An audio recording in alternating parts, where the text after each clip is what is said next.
안녕하세요. 지구촌 유학원 문현호 원장입니다. 저희 지구촌 유학원은 1993년 6월 2일 두 분의 캐나디언과 같이 설립을 했습니다. 한 분은 6.25 참전 용사였고요. 웨인 미첼이라는 분이시고, 또 한 분은 조 화이트헤드라는 분인데 UBC에서 40년 이상 강의를 하셨고 한카 비즈니스 협회를 창립하셨습니다. 그리고 1971년도에 박정희 대통령 취임식에 캐나다 대표로 참석하셨던 분입니다. 지금은 다 돌아가셨습니다. 네, 안녕하세요, 원장님. 네, 안녕하세요. 네, 제가 질문이 있는데요. 네네.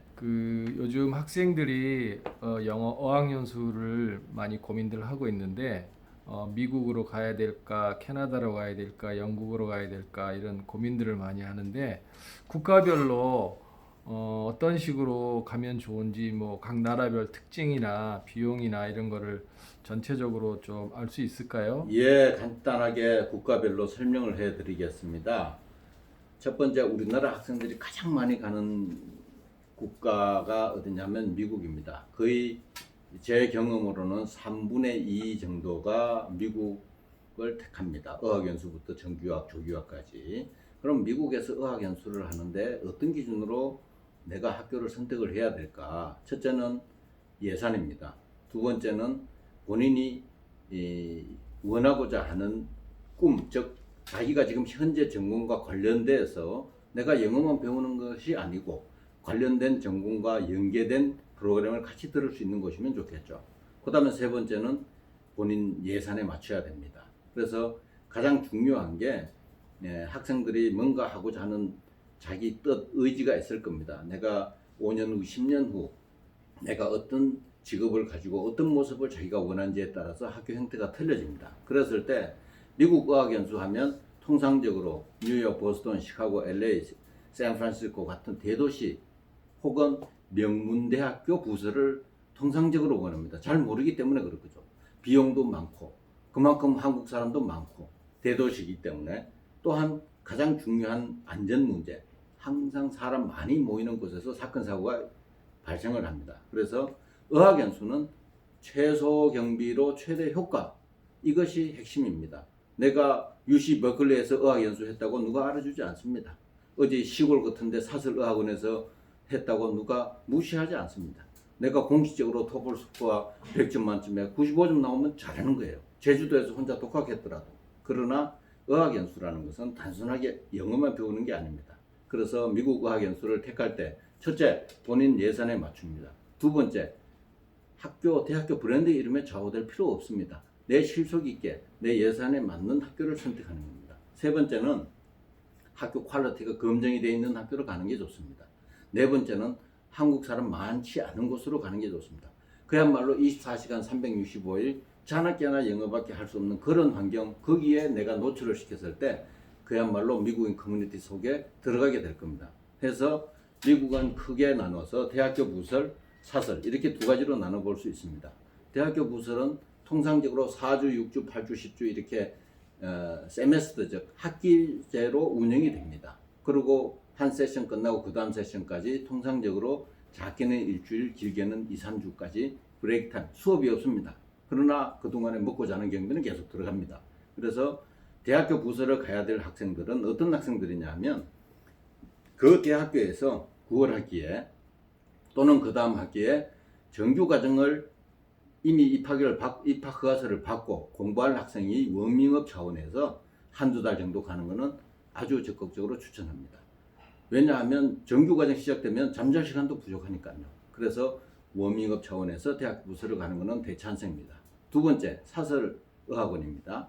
사설어학원도 독자적으로 우리나라 ELS라든가 파고다 외국어 학원 같이 사설 형태가 있고 사설의 형태 프로그램을 대학교 안에 들어가서 대학교와 조인해서 소위 말해서 연세대학교 부설 연세어학당처럼 ELS가 대표적인 학교 중에 하나입니다. 그런 사설 그룹이 대학교와 조인해서 산학협동 차원에서 그 대학교 부설에서 사설어학원의 프로그램을 운영하는 겁니다. 그랬을 때 사설어학원의 장점은 뭐냐?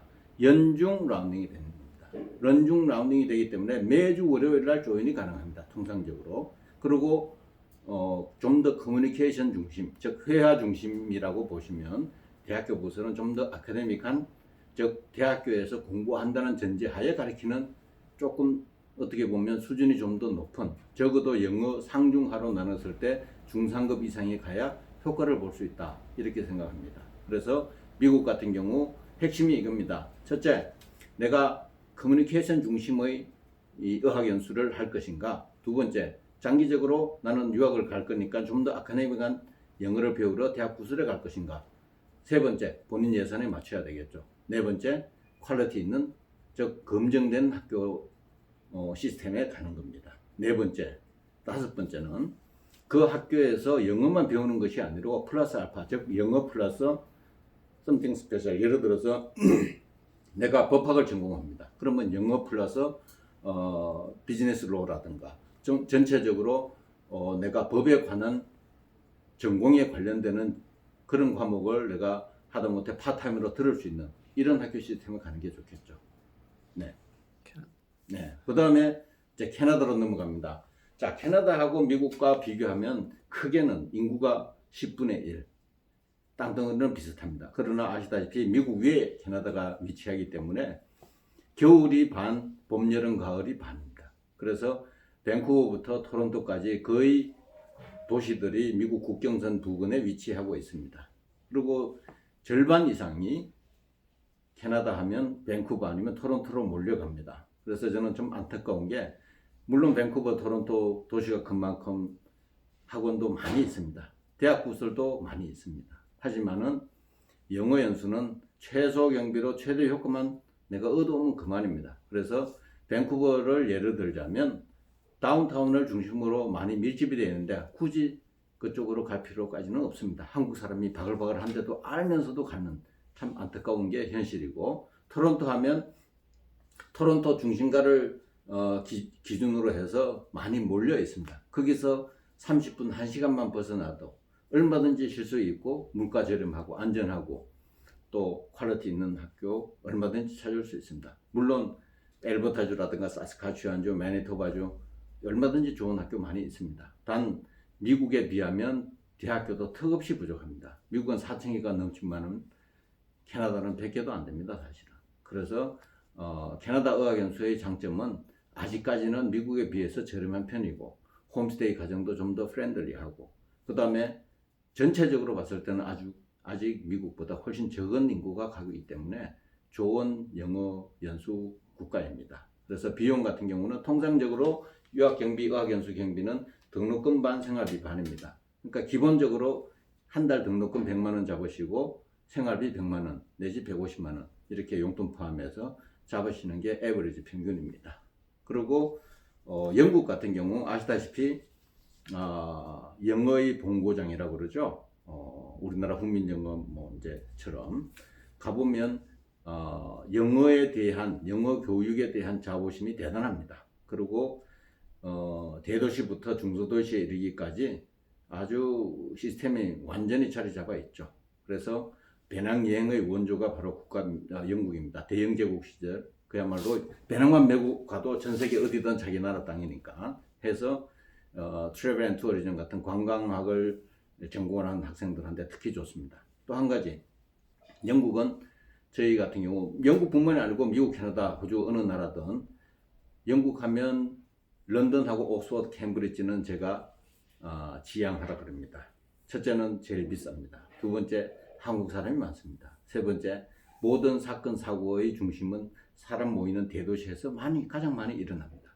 그래서 장점보다는 단점이 더 많다라고 말씀드릴 수 있고요. 그래서 영국 하면 통상적으로 한 달에 등록금 100만 원, 생활비 100만 원 그 이하도 얼마든지 있습니다. 굉장히 다양하고, 그리고 구석구석이 하나의 그 역사적인 도시들이 참 많습니다. 물론 아시아계가 적다는 거, 한국 사람들이 상대적으로 굉장히 적다는 장점이 있고요.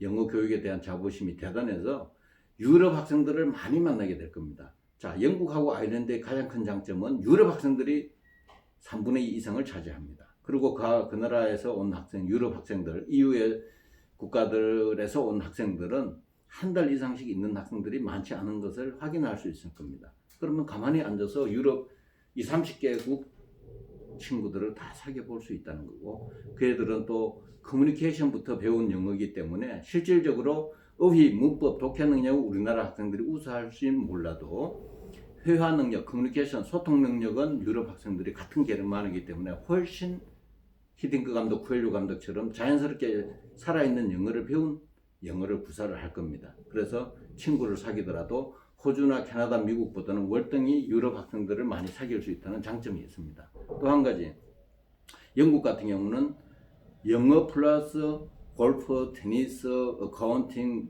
법, 경영학 이렇게 추가로 내가 들을 수 있는 프로그램이 참 많이 있습니다. 그래서 자기 예산에 맞춰서 얼마든지 좋은 학교 골라 잡을 수 있습니다. 이상입니다. 그 다음에 호주를 또 설명을 드리겠습니다. 호주 하면 시드니, 멜버른, 브리스번이 가장 핵심적인 도시 중에 하나입니다. 도시들입니다. 어학연수생들한테. 즉 호주의 동부 라인을, 즉 위에서 물론 케언즈라고 저 위에 적도 해기선이 지나는 거기는 굉장히 덥습니다. 겨울에도. 그 밑에 브리스번, 시드니, 그 다음에 빅토리아주의 멜버른, 그 다음에 이제 섬 이름이 뭐죠? 거기까지 이제 주로 동부 해안을 중심으로 많은 어학연수 기관이 있고, 가장 큰 도시는 당연히 시드니입니다. 수도는 물론 캔버라지만은. 그러면 호주 같은 경우는 시드니를 피하라고 그럽니다. 멜버른이나 브리스번에 좋은 영어 연수 학교가 참 많이 있습니다. 그리고 호주 같은 경우는 날씨가 우리나라와 정반대고 또 시차도 한두 시간밖에 차이 안 나기 때문에 정말 좋은 자연 환경을 가지고 있다는 거죠. 비용도 캐나다하고 비슷합니다. 한 달에 등록금 100만 원, 생활비 100만 원 선에서 얼마든지 골라 잡을 수 있고요. 물론 여기서 어느 나라들 막론하고 사설 영어 연수 기간은 한 달에 영어 연수 비용, 튜이션 피가 100만 원이다 그러면 3개월에 300만 원을 하는 게 아니고 270만 원, 260만 원 이렇게 다운이 됩니다. 6개월 등록하면 400만 원에 교재도 주고 우리나라 학원처럼, 그게 공짜가 아니고 자본주의 논리죠. 볼펜 한 자루 1불인데 한 탓에 5불에 주는 거하고 똑같은 거죠. 그것을 장학금이라는 명목으로 유혹을 하는 거죠. 학생이나 학부모님들한테. 어학연수나 정규과정 세상에 공짜 없습니다. 그거는 장학금이 아니고 합법적으로 전부 디스카운트를 해주는 겁니다. 그래서 호주 영어 연수 한다 그러면 시드니만 피하시고, 대도시에서 만약에 시드니를 꼭 가시더라도 다운타운에서 적어도 30분 1시간 이상 벗어나실 수 있고 알찬 곳을 추천해드리고, 브리스번이나 멜버른 또는 서부 쪽에 펄스라는 데가 있습니다. 비용도 저렴하고 안전하고, 그 다음에 아들레이드 같은 캔버라도 좋습니다. 즉 시드니를 100으로 잡았을 때 브리스번 또는 멜버른은 대략 한 80, 70, 90까지 차이가 있고, 그 다음에 펄스라든가 케언즈, 적도 회계선 지나는데 케언즈 내지는 캔버라 같은 데는 60 전후 60에서 70 정도 비용으로 얼마든지 다녀올 수 있습니다. 네. 그 다음에 마지막으로 아일랜드를 설명해 드리겠습니다. 아일랜드 세계에서 유일하게 우리나라 여권을 소지하고 무비자로 입국할 수 있고, 무비자로 가서 영어 연수 플러스 주당 20시간 아르바이트도 가능합니다. 그 다음에 25주를 등록하게 되면 플러스 4개월, 즉 6개월을 등록하게 되면 5개월 풀타임으로 일을 할 수 있는 워킹 할리데이 비자를 줍니다. 입국과 동시에 한 달 이내에 비자 갱신을 하게 되면 6개월 동안에는 풀타임으로 공부를 하고 7월, 8월, 그 다음에 12월, 1월, 6, 7, 8, 11월 중순부터 1월 중순, 그 다음에 6, 7, 8, 9 그렇게 5개월 동안은 풀타임으로 일을 할 수 있고, 그 다음에 주중에는 그 달을 제외한 나머지 영어 연수하는 동안에는 주당 20시간 합법적으로 아르바이트를 할 수 있습니다. 그래서 실속 있게 영어 연수 플러스 자기가 아르바이트 하면서 생활비 내지는 용돈까지 내가 벌면서 공부하겠다라는 학생은 아일랜드를 적극 추천합니다. 물론 더블린 같은 대도시에는 한국 사람들이 좀 많이 몰리는 편입니다. 그래서 저희는 아일랜드로 가는 학생들은 더블린을 마지막 옵션으로 저희는 추천을 해드립니다. 물론 더블린이 맞는 학생들도 있습니다. 그러나 한국 사람이 많고 비용이 가장 비싸고 또 통학 거리가 멀 수밖에 없습니다. 우리나라 서울을 기준으로 해서 서울의 4대문 안이 다운타운이라면 다운타운에서 먹고 자고 직장 다니는 사람 많지 않습니다. 뭐 일산 분당 용인 이렇게 출퇴근하듯이 뉴요커처럼 똑같습니다. 더블린도. 그래서 남쪽으로는 코크라든가 리머릭, 서부 쪽으로는 갈웨이 같은 실속 있는 중소도시에 가서 저렴한 비용으로 한국 사람도 상대적으로 적고 안전하고 또 옆집에 개가 새끼 낳았다고 초대해갖고 구경 오러 가면 시골 인심 같은 아일랜드 자체가 전체적인 그런 국민성을 가지고 있습니다. 영국과 또 다른 비교가 되고 또 한 가지 아일랜드가 1인당 GNP가 영국을 능가한 지 오래됐습니다. 그래서 유럽에 진출한 다국적 기업의 상당수가 특히 IT 기업들이 베이스 캠프로 아일랜드에 많이 진출해 있습니다. 그래서 졸업과 동시에 거기서 직장 취업하는 데도 굉장히 좋은 유리한 조건을 가지고 있습니다. 이상입니다. 조금씩 이제